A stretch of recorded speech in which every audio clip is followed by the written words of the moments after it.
लक्षवेधी क्रमांक 3.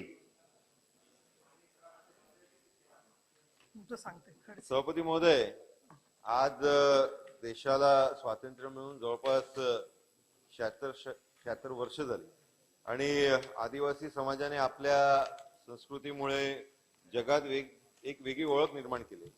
आदिवासी समाज आपल्या चालीरीती, रूढी, परंपरा, सण, उत्सव, पूजा पद्धती जपत असताना आपलं संस्कृतीचं संवर्धन करतं आणि त्याच्यामध्ये आपण बघतोय की वेगवेगळ्या प्रमाणात अतिक्रमण हे सभापती महोदय आज धर्मांतराच्या नावाखाली सुरू आहे आणि याच्यामुळे धर्मांतर करूनही आपण आदिवासी समाजाला भेटणारा जे आरक्षण आहे त्याच्याबद्दलची ज्या सुविधा आहेत याचा लाभही हे लोक घेत आहेत आणि त्याच्यामुळे भारतीय राज्यघटना कलम 13(3) नुसार रूढीगत कायदे अस्तित्वात आहेत. हे कायदे अस्तित्वात असताना आदिवासी समाजातील व्यक्ती किंवा व्यक्ती समूह हा आपल्या मूळ आस्था, रूढी, परंपरा, सण, उत्सव, संस्कृती व पूजा पद्धती यांचा त्याग करून इस्लाम किंवा ख्रिश्चन धर्माचं आचरण करीत असेल तर तो मूळ आदिवासींच्या प्रथा, रूढी, परंपरा यांचा त्याग करत आहे आणि परिणामी धर्मांतरित व्यक्ती अथवा व्यक्ती समूह आदिवासींची संस्कृती संवर्धन करत नाही. परिणामी संस्कृती हा विलोप पावायला सुरुवात होते. सभापती महोदय, जल जंगल संवर्धनासाठी व आदिवासींना न्याय देण्यासाठी धर्मांतरित व्यक्तींना डिलिस्ट करणे हे काळाची गरज झाली आहे आणि या संदर्भातली कारवाई शासनाने करावी या संदर्भातली मागणी ही माझी प्रामुख्याने या लक्षवेधीच्या माध्यमाने आहे. दुसरं सभापती महोदय, आदिवासी समाजातील कोणतीही व्यक्ती अथवा व्यक्ती समूह यांनी आपला मूळ जे रूढी परंपरा आहे व उत्सव आहेत याच्यामध्ये ज्यावेळेस तो व्यक्ती अथवा व्यक्ती समूह आदिवासी समाजाला मानला जाऊ नये, त्या व्यक्तीला अथवा व्यक्ती गटाला मानला जाऊ नये या संदर्भातलं शिफारस हे जॉईंट पार्लिमेंटरी कमिटीने 17 नोव्हेंबर 1970 मध्ये लोकसभेच्या संयुक्त समितीने केलं होतं.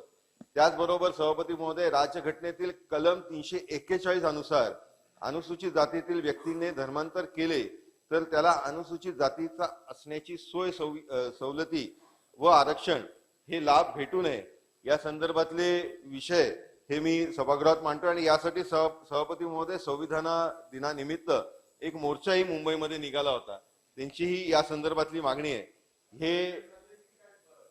हे प्रश्न विचारा रावखरे म्हणून भाई, आपण ज्येष्ठ सदस्य आहात, समाजाचा हा विषय अतिशय महत्वाचा आहे.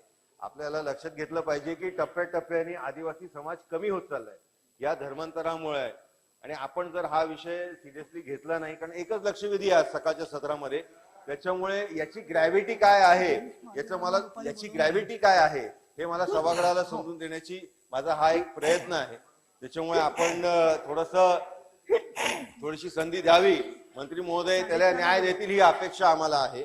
आणि त्याच्यामध्येच जो तिसरा प्रश्न आहे सभापती महोदय की कौशल्य विकास विभागाच्या औद्योगिक प्रशिक्षण संस्थांमध्ये अशा प्रकारचे अनेक आदिवासी विद्यार्थी जे धर्मांतर झालेले आहेत असे आदिवासी समाजाचं सर्टिफिकेट लावून प्रवेश घेत आहेत, तर याच्या संदर्भात कारवाई आपण करणार का?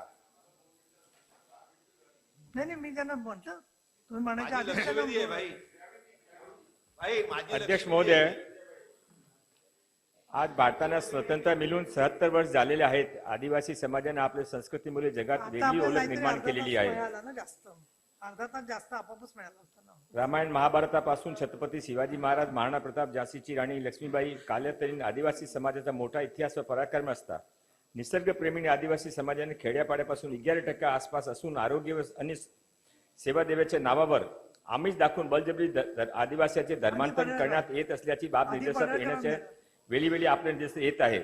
परंतु देशातील पुरातन आदिवासी संस्कृती नष्ट होत असणे, भारतीय संविधान अनुच्छेद 241 अनुसूचित जातीचे माणूस धर्मांतरण करून मूळ संस्कृतीपासून दूर गेला तर अनुसूचित जाती सवलत बंद होते. तथापि कलम 242 अनुसार अनुसूचित जनजातीच्या व्यक्तींना धर्मांतर मूळ संस्कृतीपासून दूर गेला तरी पण त्याने आता लाभ मिळत आहे. माननीय सभापती महोदय, हा जे काही सर्व चाललेला आहे हे आदिवासी संस्कृतीला सुरुंग लावण्याचे काम हे धर्मांतरमुळे होत असताना दिसत आहे. आदिवासी समाजाचा कोणताही व्यक्ती आपला मूळ धर्म सोडून इतर धर्म स्वीकार केला तर ते व्यक्ती आदिवासी समाजाचा मानला जाऊ नये अशी एक मांग आहे.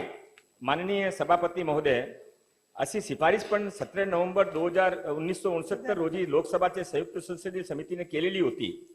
आदिवासी समाज देवाचे मानणारा समाज आहे, संस्कृतीचा समाज आहे. आदिवासी समाजाने मूळ चालीरीती, रूढी, परंपरा, सण, उत्सव, पूजा पद्धती सोडून इतर धर्म स्वीकार केला असेल तर त्याने आता एक मोठा ते माननीय सदस्य निरंजन डावखरेजीने जे विषय मांडला होता, जनजाती सुरक्षा मंचातर्फे महाराष्ट्रामध्ये आणि पूर्ण देशामध्ये एक मोठी मांग आदिवासी समाजातर्फे मांडण्यात आलेली आहे. आणि त्यामध्ये हा त्यांची मांग आहे की जे आदिवासीच्या मूळ धर्म सोडून इतर धर्म स्वीकार करतात ते आदिवासीचे धर्म रीतिरिवाजचे पालन करत नाही, संस्कृतीचे पालन करत नाही. आणि त्याने कसा ते दोहरे लाभ घ्यायचा, ते इथे आदिवासी झाला तर आदिवासीचे जे रिझर्वेशनचे सीट आहे ते पण घेतात आणि ते जिथे नवीन ते धर्मामध्ये परिवर्तित करतात तिथे जे अल्पसंख्याकचा लाभ आहे ते पण घेतात. हे दोन्ही लाभ ते घेत आहे असा लोकांच्या मनामध्ये प्रश्न आहे. महाराष्ट्र सरकार याविषयी फार सजग आहे. हा मूल आदिवासीचे हक्कावर गदा आहे. असा चालता राहिला तर मूल आदिवासी कुठे जाईल?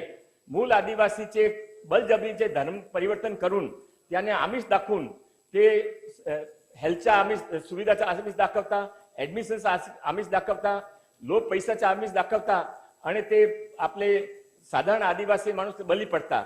म्हणून सरकारने यावेळी काही केला पाहिजे असा माननीय सदस्याची मागणी आहे. या विषयावर सरकार गंभीरतेने विचार करत आहे. नक्की सरकार यामध्ये काही करणार आहे. एक मिनिट पर्दा करून द्या ना त्यांचं. आपण ज्येष्ठ आहात प्लीज म्हणून करू द्या. द्या मग परत त्यांचं राहिलं की ते वाद मॅडम, एक दोन प्रश्न.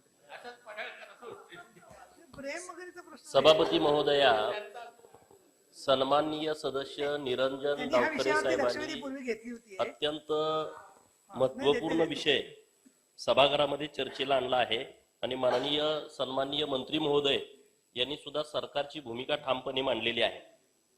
सभापती महोदया, हिंदू धर्मावरती अतिक्रमण करणं, हिंदू धर्मामध्ये ही परंपरा ज्या आहेत, चांगल्या चाली, रीती, रूढी, परंपरा याचं खंडन करणं, अशा पद्धतीचं अनेक वर्षापासूनचं काम सुरू आहे.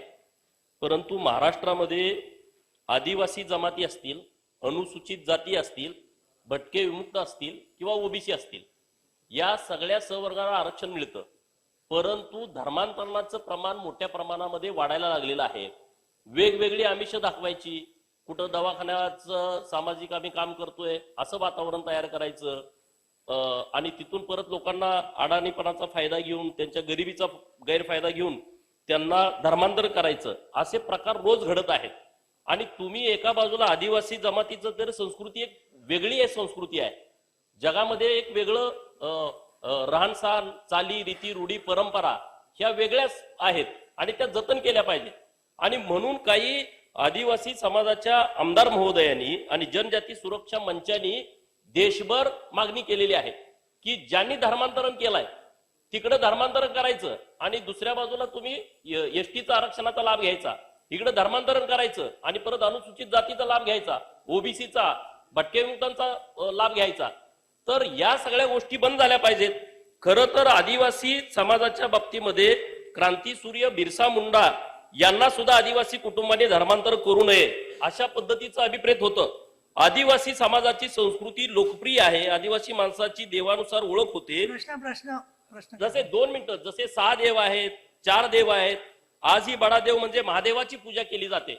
आणि या सगळ्या गोष्टीला फाटा देऊन ही लोक धर्मांतरण करतायत आणि परत आरक्षणाचा लाभ घेत आहेत. तर माझा साधा सोपा सरळ प्रश्न आहे की ज्या लोकांनी धर्मांतरण केलेलं आहे, जे या संस्कृतीप्रमाणे वागत नाहीत, त्यांनी धर्मांतरणाचे जे इस्लाम असेल किंवा ख्रिश्चन असेल त्या सगळ्या चाली रीती त्या जोपासतायत. अशा सगळ्या लोकांच्या आरक्षणाचा लाभ आपण बंद करणार आहात का? नंबर 1. आणि धर्मांतरण विरोधी कायदा करण्याची राज्यामध्ये अत्यंत गरज आहे. कारण रोज कोणतरी उठून गावापर्यंत, आमच्या खेड्यापाड्यापर्यंत हा सगळा प्रकार पोचलेला आहे. मागच्या अधिवेशनाच्या काळामध्ये आमच्या आटपाडीमध्ये तो व्हिडिओ समोर आला आणि माननीय गृहमंत्री महोदय देवेंद्र फडणवीस साहेबांनी त्याच्यावर तात्काळ कारवाई केली. म्हणून हजारो लोकांचं धर्मांतरण आटपाडी सारख्या तालुक्यामध्ये होतं. हे तर आदिवासी पट्टाच नाही, असं सगळीकडे हे सगळं पसरलंय. म्हणून धर्मांतर विरोधी कायदा करण्याची आवश्यकता आहे. तो सरकार करणार आहे का? हे माझे 2 स्पेसिफिक प्रश्न माननीय मंत्री महोदयांना आहे. लोढा साहेब एक मिनिट. माझं जे काही समज आणि आकलन आहे त्यानुसार धर्मांतरण करायचा कायद्याची जी जबाबदारी आहे ती काही लोढा साहेबांवर ते मंत्री म्हणून करू शकतात सूचना, पण तो संपूर्ण विषय मुख्यमंत्री आणि उपमुख्यमंत्र्यांच्या अखत्यारीत आहे. तुम्हाला जे योग्य वाटेल ते आपण उत्तर देऊ शकता. एक दुसरं म्हणजे आता मला वादविवाद वाढवायचा नाहीये मुद्दाम. त्याचं कारण असं आहे की आपण जेव्हा म्हणतो ना की धर्मांतर करून सुद्धा सवलती घेतात, तर आपण एक विसरतोय की नवबौद्धांना धर्मांतर केलं तरी सवलती मिळाल्याचा कायदा केंद्राने आणि राज्यांनी करून अनेक वर्ष झालेली आहेत. त्यामुळे असं आपण एकदम म्हणणं की धर्मांतर केलं म्हणजे संपल्या सवलती, असं होऊ शकत नाही. त्याला आर्थिक आणि म्हणजे वस्तुस्थितीला धरून बोलते मी, पॉलिटिकल अजिबात नाहीये. त्याचं कारण असं की शेवटी केंद्र सरकार राज्य सरकारने ठरवलं की धर्मांतर करण्याच्या संदर्भात आम्ही कायदा करणार, तर ते करू नये का करावं हा संपूर्ण धोरणात्मक विषय आहे. तुम्ही तुमचं मत मांडलं तिथपर्यंत ठीक आहे, पण उत्तराच्या अपेक्षेबद्दल आपण मला असं वाटतं की थोडं आपल्या लक्षवेधीच्या कक्षेत जे आहे ते मांडा आपण. माननीय सभापती महोदय, मला लक्षात आलं. जे काही आपण सांगितलं ते अतिशय मान्य आणि योग्य पण आहे. दरेकरांना जे काही धर्मांतरणचा विषय आहे ते जबरन धर्मांतरणवर बंदी आहे. जबरन धर्मांतर म्हणून सरकारचे जागरूक आहे आणि त्याशिवाय मी काय बोलणार नाही. आता माझा जे विषय आहे ते जे ITI मध्ये स्किल डिपार्टमेंटमध्ये जे धर्मांतरण करून प्रवेश घेतात आणि त्याशिवाय ते ओरिजिनल पण प्रवेश घेतात त्यासाठी विषय होता. मला आपसा ते माननीय पडळकर साहेबांना जे विषय मांडलेला आहे त्या विषयावर त्यांच्या सहमती आहे, पण ते मोठा प्रश्न आहे की जे सोडील तर सोडतील. आता आपला स्पेसिफिक असा आहे की जे काय 2 लाभ घेता, अल्पसंख्याकाचा पण लाभ घेता आणि आदिवासीचे लाभ घेता, ते कोणाचे लाभावर कोणाच्या हक्कावर गदा मारता हा एक प्रश्न आहे. हा प्रश्न नक्की आपला ऍड्रेस केला पाहिजे. फक्त आपण ते हा एक धर्मांतरणचा विषय ना राहता आदिवासीच्या मूळ संस्कृतीचा विषय आपण असा चालू ठेवला तर काळांतर आदिवासीचे मूळ संस्कृतीचा काय होईल, त्याच्या जे काही आचार विचार त्याचा काय होईल हा पण एक प्रश्न आहे. म्हणून सरकार यावर योग्य विचार करून निर्णय घेतील. पण आता असं आहे की एक मिनिट, तुम्हाला फोटोला जायचं नाही का लोढा साहेब? फोटो आहे तिकडे मग ठीक आहे. नाही का मी विचारलं की आम्ही आपले तुम्हाला प्रश्न विचारतोय, बऱ्याच जणांना हात वर करायचंय. दरेकर बोला. सभापती महोदय, हा एक अत्यंत महत्वाचा विषय आहे. आदिवासींचं धर्मांतरण त्या ठिकाणी वेगवेगळ्या प्रकारचे आमिष देऊन इस्लाम किंवा ख्रिश्चन धर्मामध्ये त्या ठिकाणी धर्मांतरण केल्याचं जातं. बोलूया आपण त्या. कारण सभापती महोदय, आपण जे सांगितलं त्या संदर्भातलं मी या ठिकाणी स्पष्टीकरण देतो की भारतीय अधिनियम 1935 अंतर्गत भारतीय ईसाईंची जी परिभाषा आहे त्याच्यामध्ये असं म्हटलंय की भारतीय ईसाई वह होगा जो कोई भी ईसाई पंथ को मानता है और यूरोपीय या एंग्लो इंडियन न हो. यानुसार अनुसूचित जनजाति मध्ये जब एक व्यक्ति ईसाई धर्म में धर्मांतरित हो जाता है, स्वाभाविक रूप से वह व्यक्ति भारतीय ईसाई की श्रेणी में आएगा. अंत उसको किसी भी प्रकार के आरक्षण की सुविधा देना असंवैधानिक माना जाएगा. कशातलं वाचलं आपण? सभापती महोदय, हे भारतीय अधिनियम 135 अंतर्गत ईसाई यांच्या संदर्भात आपण बोललात ते रास्त आहे, पण त्या व्यतिरिक्त सभापती महोदय आहे. म्हणून सभापती महोदय, या ठिकाणी क्रांतीसूर्य बिरसा मुंडांनाही अशा प्रकारचं धर्मांतरण करू नये अशी त्यांची भूमिका त्या ठिकाणी होती. माझ्या स्पेसिफिक 2 मागण्या सभापती महोदय आहे. या सभागृहामध्ये अनेकदा चर्चा झाले. मागच्या वेळेला सुधीर भाऊंनी त्या ठिकाणी या सभागृहामध्ये मागणी केली होती की इथल्या आमदारांना घेऊन जो काही बदल करायचा आहे त्याकरता आमदारांचं शिष्टमंडळ घेऊन जाणार का, तर ते आपण या ठिकाणी घेऊन जाणार का हा एक विषय आहे. आणि दुसरं सभापती महोदय, या निमित्तानं मोठं जनजागरण झालंय. आपण बघाल की मुंबईमध्ये जनजाती मंचचा एक मोर्चा निघाला आणि त्यामध्ये धर्मांत मतांतरित होणाऱ्या व्यक्ती व समुदायाला अनुसूचित जमातीच्या सूचीतून व आरक्षणाच्या फायद्यातून निष्कासित करण्यात यावे ही मागणी करण्यात आली. ती मागणी आपण मान्य करणार का हा प्रश्न आहे. आणि आपलाच विभाग ITI, अशा किती बोगस आदिवासी विद्यार्थ्यांनी प्रवेश घेतले आहेत व त्यांच्यावर काय कारवाई आपण त्या ठिकाणी करणार. कारण सभापती महोदय, या ठिकाणी माझी माहिती आहे, आपण बघाल की जवळपास 2011च्या जनगणनेनुसार जवळपास 80 लाख ख्रिश्चन व 12 लाख मुस्लिम असे आदिवासी कुटुंबांचे धर्मांतर झाले असल्याची माहिती खालच्या सभागृहामध्ये आमदार उईके यांनी त्या ठिकाणी दिलेली आहे. आणि म्हणून सभापती महोदय, धर्मांतरित कुटुंब दुहेरी पद्धतीने अशा प्रकारचा लाभ घेत आहेत. अशा धर्मांतरित आदिवासींचे आरक्षण आणि इतर लाभ काढून घेण्याबाबत या ठिकाणी अनेकदा विधिमंडळात सुद्धा मागणी त्या ठिकाणी झालेली आहे.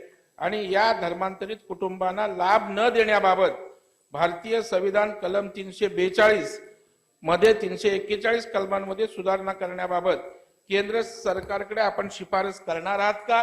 आणि त्याकरता पुढाकार घेऊन इथल्या आमदारांना हा विषय निकाली लावून आमच्या अनुसूचित जातीच्या आदिवासी बांधवांच्या आरक्षणाचं रक्षण करणार का?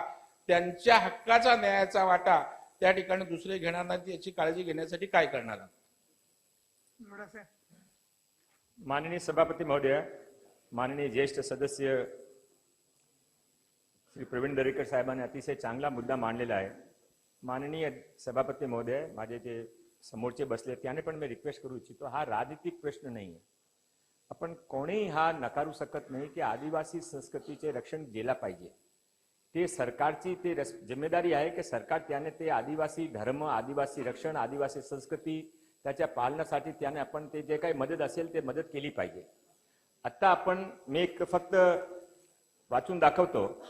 या वर्षी जे 11,710 ITI मध्ये नवीन ऍडमिशन झाले त्यामध्ये मुस्लिम धर्माने कन्वर्ट केलेले, ख्रिश्चन धर्माने कन्वर्ट केलेले त्यांनी ऑफिशियली सांगितलेलं आहे की मी आदिवासी होते पण आता मी मुस्लिम झाले, तरी पण आदिवासी कोटामध्ये त्याने प्रवेश घेतला नाही, ते तिथे आहे. हा लोकांच्या मनामधला खंत आहे की जे काही आदिवासी ते रिझर्वेशनची लिमिटेशन आहे. आता महाराष्ट्रामध्ये फरक जे काही चालला ते रिझर्वेशनसाठी चालला, आपण सर बघत आहे तो रिझर्वेशनची लिमिट मध्ये आता कोण इतर जातीचे लोक घुसून सुरू केले आणि त्यांच्यासारखे आता इथे 118 असे लोक आहे की ते आपला कोणी धर्मी नाही सांगता, आमचा काय धर्म नाही आहे. हे कसा चालणार महाराष्ट्रामध्ये? हा देशामध्ये आदिवासी संस्कृतीचे रक्षणासाठी महाराष्ट्र सरकार प्रतिबद्ध आहे. आदिवासीचे नावावर कोणाने काही इतर आदिवासीचे हक्कामध्ये गरा गाऊन काय लाभ घेण्याचा प्रयत्न केला तर नक्की या सरकार त्यामध्ये काय काय निर्णय करणार आहे. पण इकडे हात वर केला आहे. नाही नाही, एक मिनिट. कपिल पाटील विरोधी पक्षनेते. हा नाही हरकत नाही. आता विरोधी पक्षनेत्यांना बोलू द्या. सभापती महोदय, याच्यात माझा एक छोटासा प्रश्न आहे मान्य मंत्री महोदयांना. धर्मांतरण वगैरे याविषयी स्वतंत्र कायदे आहेच, परंतु विशेषतः आदिवासी बांधवांना काही मिशनरीकडून तेल देणे, पाणी देणे अशा प्रकारचे वेगवेगळ्या चर्चमध्ये प्रकार होत असतात आजाराच्या नावाखाली, एक अंधश्रद्धा म्हणून. मग अशा पद्धतीनं आदिवासी बांधवांच्या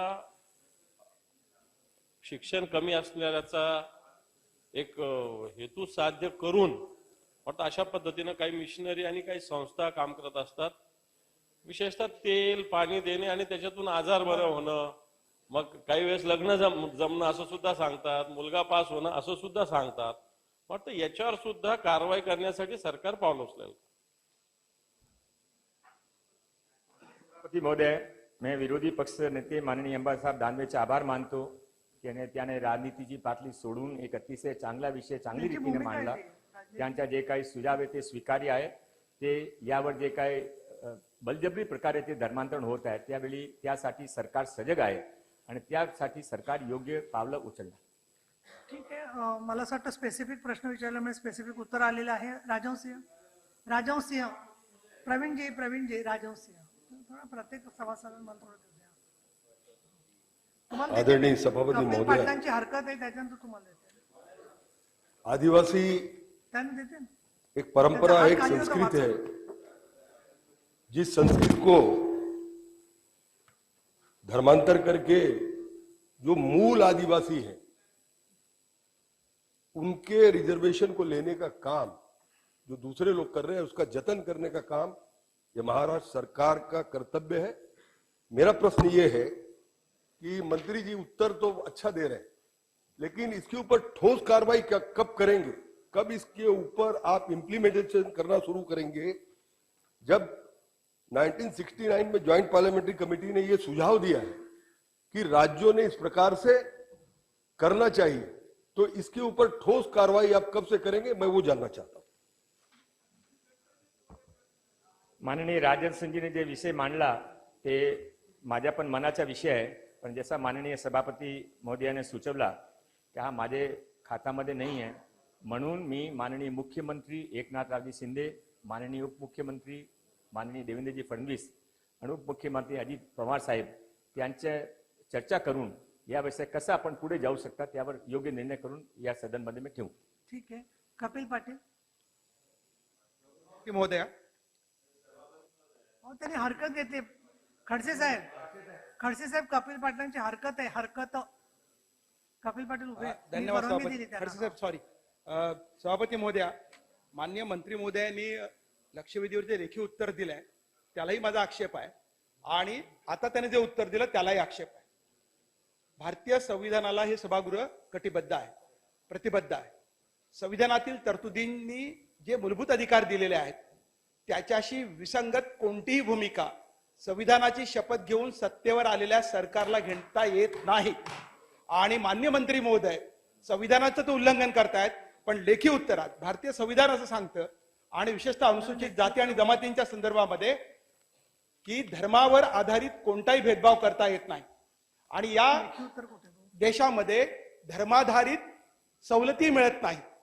मात्र आता अनुसूचित जमातीच्या संदर्भामध्ये जी वर्गवारी दिली आहे दुसऱ्या पानावर 17/2023 मध्ये शासकीय औद्योगिक प्रशिक्षण संस्थांमध्ये अनुसूचित जमातीतील धर्मनिहाय उमेदवारांची यादी, ही यादी कशी काय तुम्ही देऊ शकता? काय संबंध याचा? तुम्ही धर्मभेद करण्याचा कुठून सुरुवात केली? अनुसूचित जमाती या जमाती असतात, जमातीला धर्म नसतो. कोणता धर्म पाळायचा, उपासनेचा धर्म हा त्याचा अधिकार आहे, तो व्यक्तिगत अधिकार आहे.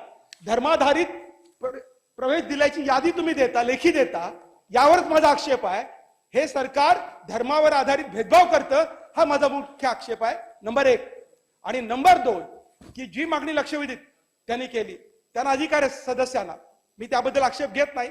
मागणी कोणती करता येते, संविधानात त्यांना अधिकार दिलेला आहे, परंतु शासनाला निष्कासित करता येण्याचा अधिकार दिलेला नाहीये. धर्म बदलल्याने जात आणि जमात बदलत नसते. आदिवासींच्या जमातीचं आणि त्यांच्या धर्माचं संरक्षण झालं पाहिजे, पण त्यांचं ब्राह्मणीकरण, त्यांचं हिंदूकरण किंवा अन्य कोणत्याही धर्मामध्ये जात असतील तर तो त्यांचा व्यक्तिगत अधिकार आहे. पण त्याचा सरसकट हिंदूंमध्ये गेले तर मान्य, मुसलमान झाले तर अमान्य, ख्रिश्चन झाले तर अमान्य, किंवा आणखीन त्यांनी तिसरा धर्म स्वीकारला तर अमान्य, बौद्ध झाले तर अमान्य, हे चालणार नाही. त्यामुळे हा भेदभाव करता येत नाही. बरं, तुमची हरकत पूर्ण करा. माझी आक्षेप आहे की मंत्री महोदयांनी त्यांचे उत्तर मागे माझं घ्यावं, ruling तात्काळ मागे घ्यावं. हे ताबडतोब हरकत पूर्ण करा. आपण मी हरकत ruling पूर्ण देणार आहे करतो. माझी त्याच्यावर. मागणी आहे की हे तात्काळ मागे घ्यावं. नंबर 1 लेखी उत्तर धर्माधारित वर्गवारी तुम्ही ते लेखी दिलेली आहे, तुम्हाला अधिकार नाही आहात. आणि नंबर 2 तुम्ही त्यानंतर जे करता आहात अशा पद्धतीचं आश्वासन देण्याचा अधिकार नाही. तुम्ही राजकीय सभेत करा ना भाषण, आमचं काय म्हणणार, पण हे सभागृह आहे, हे संविधानाने प्रतिबद्ध सभागृह आहे. या सभागृहामध्ये तुम्हाला भेदभाव करता येणार नाही. ही माझी हरकत आहे. तुम्हाला एक मिनिट जरा काय हरकतीवर सगळ्या सभागृहाला रुलिंग पाहिजे असेल तर मी नाही, आधी सरकारचं म्हणणं ऐकून घ्या, मी देते ना रुलिंग देता.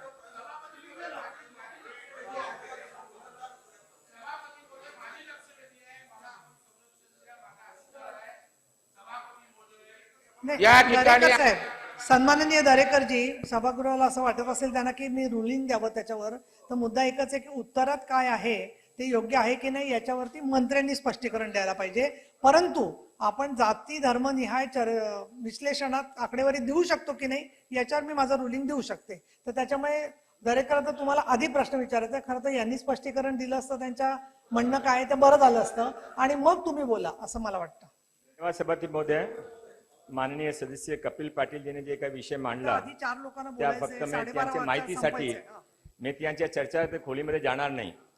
हा जे काही फिगर्स आलेला आहे हे फिगर्स मी केलेला नाही, हे फिगर्स महाराष्ट्र सरकारच्या जे डिपार्टमेंट आहे, आदिवासी डिपार्टमेंट आहे, त्यांच्यातर्फे आलेला विषय आणि त्यांचे ते पूर्वीपासून त्यांची सरकार होती, जे सरकारमध्ये कधी ते होते त्या सरकारच्या वेळी जे काही विषय होता ते विषय इथे मांडलेले आहे.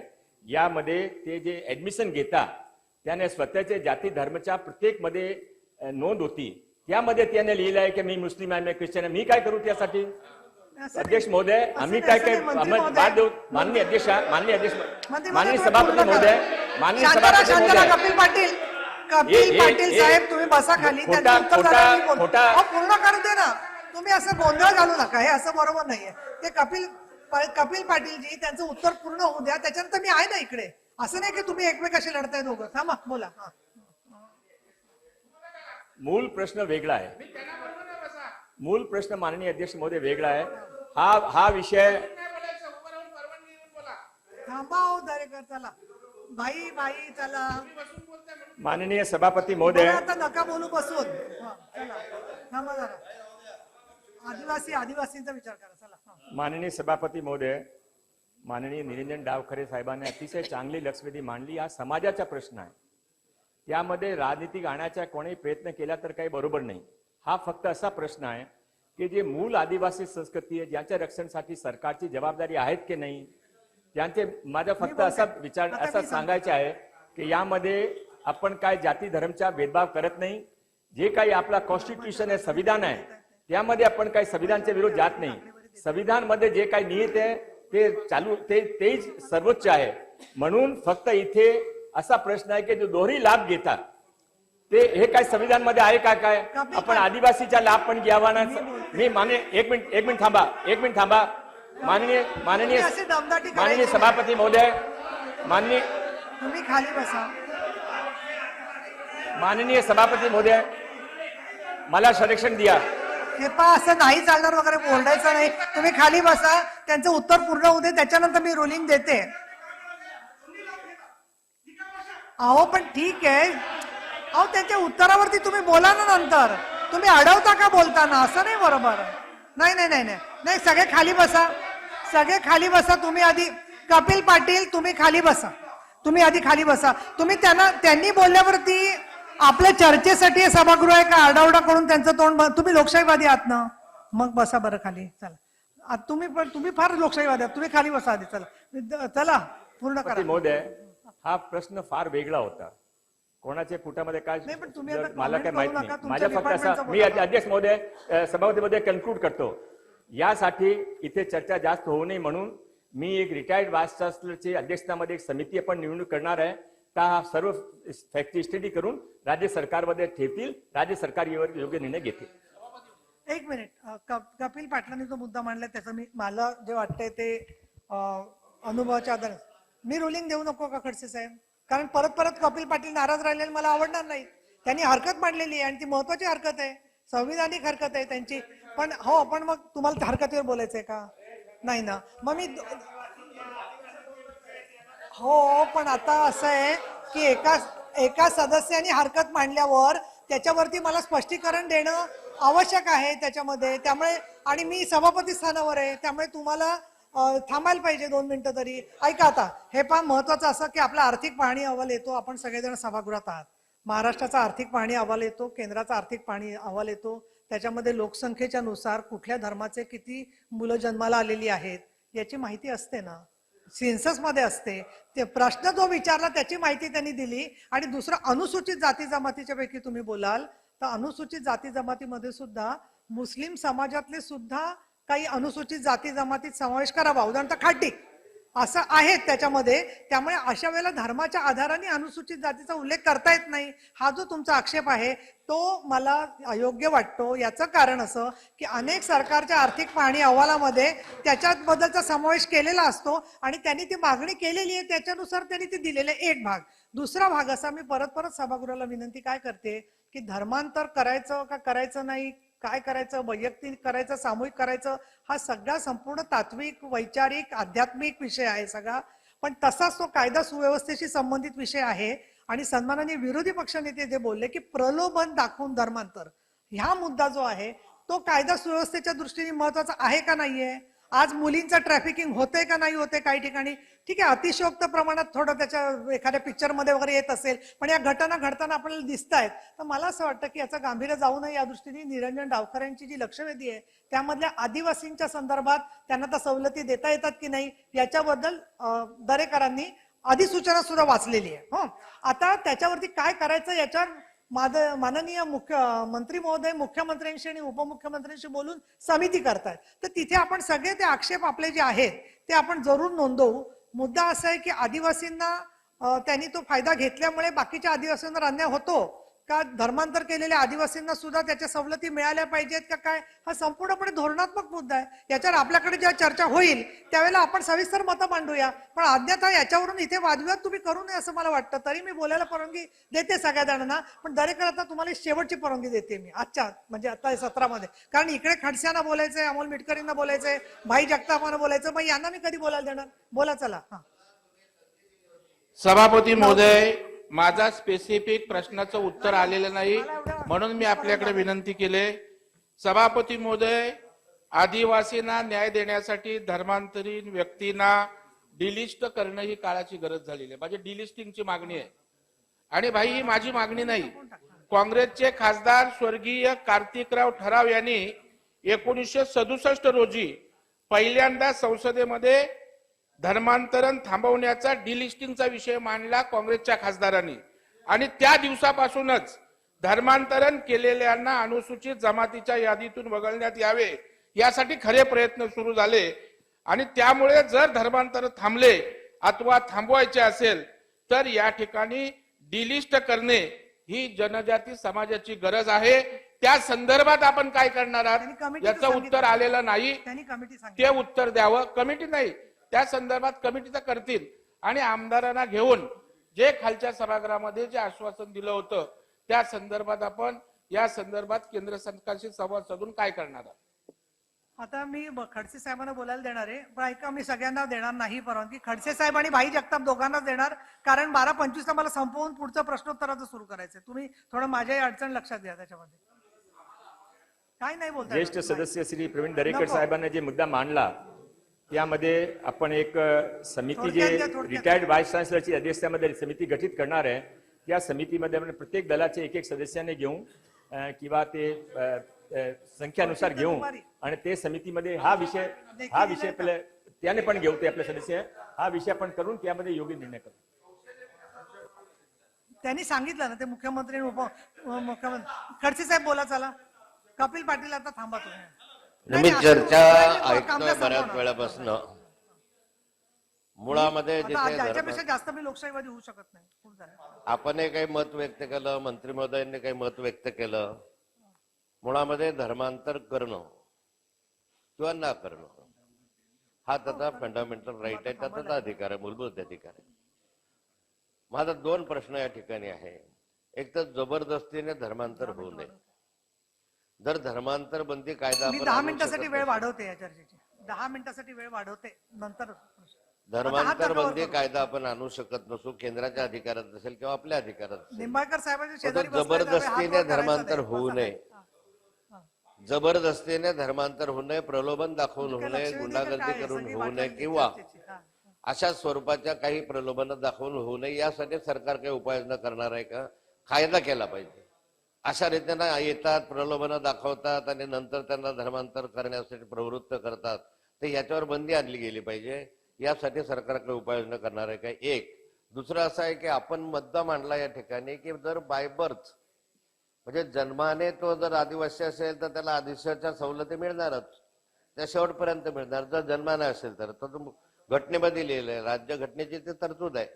पण यामध्ये प्रश्न जर तुम्ही आता म्हटलंय की आम्ही त्या ठिकाणी त्याने मुस्लिम धर्म स्वीकारला किंवा ख्रिश्चन धर्म स्वीकारला आणि त्याच्या सवलती आम्ही बंद करू अशा स्वरूपाचा जर विषय आला तर मग या ठिकाणी आमच्याकडे जळगाव जिल्हा किंवा नांदेड जिल्ह्यामध्ये फार मोठ्या प्रमाणावर तडवी भिल्ल हे मुस्लिम समाजामध्ये पठाण म्हणून झालेले आहे, आपल्या मुस्लिम समाजात गेलेले आहे आणि त्या वर्गाला राज्य घटनेने मान्यता दिलेली आहे.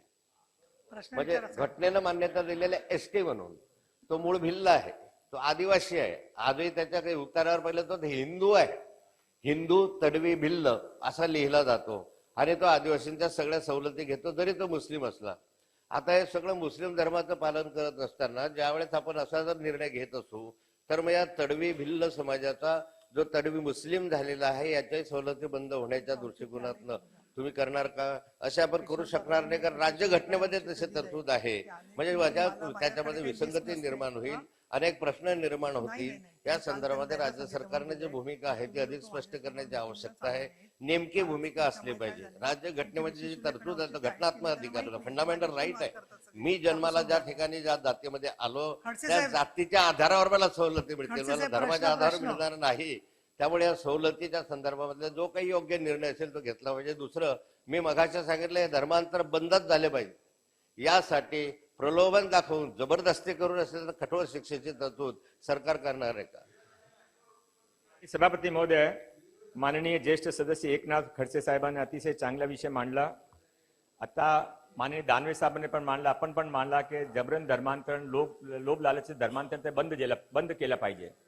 आता इथे पूर्ण सर्व दल मिळून आता असा निर्णय केले तो नक्की होईल. आपण आपले जे काही 5-7 प्रमुख दल आहेत त्याने सर्वांनी एकत्र होऊन निर्णय केला की जबरन धर्मांतरमध्ये प्रतिबंध घातला पाहिजे तर नक्की होईल. पण त्या खोलीमध्ये आज मी जात नाही. माननीय सभापतीमध्ये सांगितलं ते माझा विषय नाही. फक्त जे आपण जे सांगितलं की ते धर्मांतरण करून संविधान अंतर्गत ज्याने धर्मांतरमध्ये ते सुविधा उपलब्ध आहे त्यामध्ये हा सरकार काय करू इच्छित नाही, काय इंटरफिअर करू इच्छित नाही. संविधान आपला सर्वांसाठी सर्वोपरी आहे. आपण सर्वजण संविधानमध्ये राहून आपला नियम मानता, तयार करता, नियम मानता. हा विधान परिषद पण त्यामध्ये काम करता. आता जे काही संविधानमध्ये आहे त्याबद्दल मी काय बोलणार पण नाही, माझा हक पण नाही. फक्त माझी लिमिटेशन, माझा मत असं आहे की जे काही आदिवासी मूल धर्म सुरक्षासाठी जे काही केलं पाहिजे, आदिवासी धर्मासाठी काय काही केलं पाहिजे ते पण सरकारची जिम्मेदारी आहे. तो त्यासाठी काय मधला मार्ग काढायचा त्यासाठी आम्ही एक रिटायर्ड व्हाईस चान्सलर आणि सर्व राजकीय दलाचे प्रतिनिधी घेऊन एक समिती तयार करून त्या समितीच्या योग्यानुसार माननीय मुख्यमंत्री महोदय, माननीय उपमुख्यमंत्री महोदय, माननीय सरकार यावेळी योग्य निर्णय संविधान अंतर्गत राहून घेतील.